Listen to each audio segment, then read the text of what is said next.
आज ये रीछ और बंदर बैठे हुए हैं, यहाँ से लेकर के वहाँ तक देवता हैं आप पहले जन्म के, आप भूलना मत। देवता अगर आप नहीं होते, रीछ बंदर होते तो पेड़ों पर कुदक रहे होते, मचल रहे होते, बच्चे पैदा कर रहे होते, कुछ और काम कर रहे होते। फिर आप सीता जी को छुड़ाने के लिए, राम राज्य की स्थापना के लिए, लंका को तहस नहस करने के लिए बंदर और रीछ, भला ये कैसे कर सकते हैं? लेकिन उन्होंने किया। आप लोगों को मैं रीछ और बंदरों के रूप में देवता मानता हूँ। देवता है, आप पहले जन्म के हैं। आप अकेले में देखना, कभी आपको शांति का समय मिले, एकांत का समय मिले, भीतर गरेवा में मुंह डाल सको, तो आप ये देखना कि आप रीछ बंदर हैं या देवता हैं। देवता हैं वास्तव में।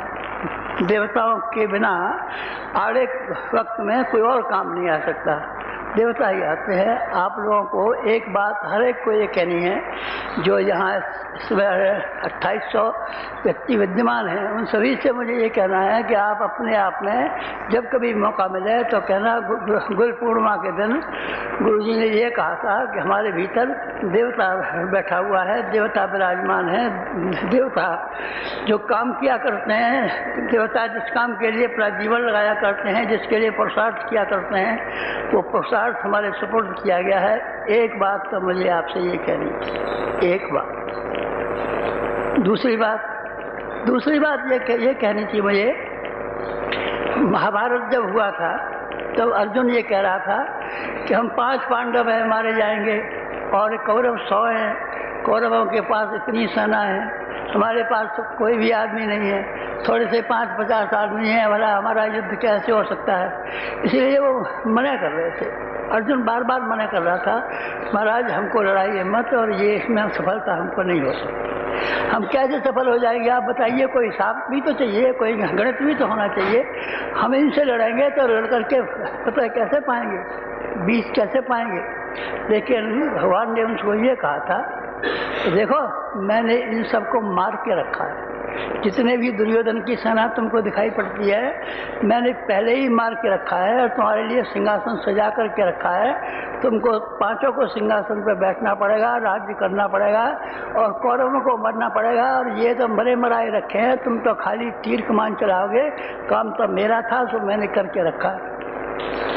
इस युग को बदलने के संबंध में जो बड़े महत्वपूर्ण काम करने हैं, उनके संबंध में आपको तो केवल श्रेय लेना है, श्रेय लेना है, केवल आपको श्रेय लेना है।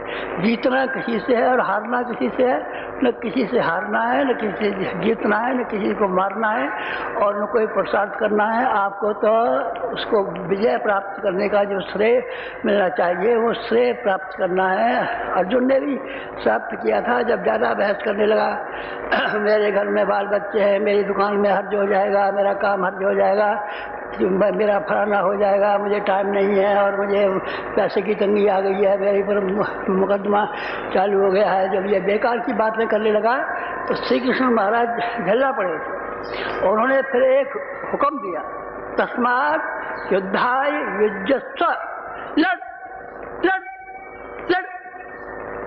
बहाने बनाता है दुनिया भर के, कैसे होगा, और हमारा काम हर्ज हो जाएगा, और हमारी खेती बिगड़ जाएगी, और हमारी कपड़े की दुकान में घाटा पड़ जाएगा, फलाना हो जाएगा, दुकान होगा, तू लड़।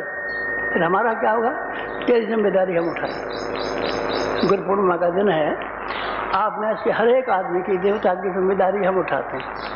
देवता जब रीछ बंदर घर बन के चले आए थे, तो उनके बीवी बच्चे रह गए थे, घर रह गए थे, कुटुंब रह गया था, खानदान रह गया था, सबको भगवान ने संभाला था। तो हमारे घर को संभालने की, व्यापार को संभालने की, खेती बाड़ी को संभालने की, हमारी बीमारी को संभालने की हमारी जिम्मेदारी है, और हम जिम्मेदारी उठाते हैं। आप हमारा काम कीजिए, हम आपका काम करेंगे। नहीं, आप नहीं करोगे काम, हम आपको यकीन दिलाते हैं, और आप विश्वास कीजिए हमारा, हम आपका काम करेंगे और ज़रूर करेंगे।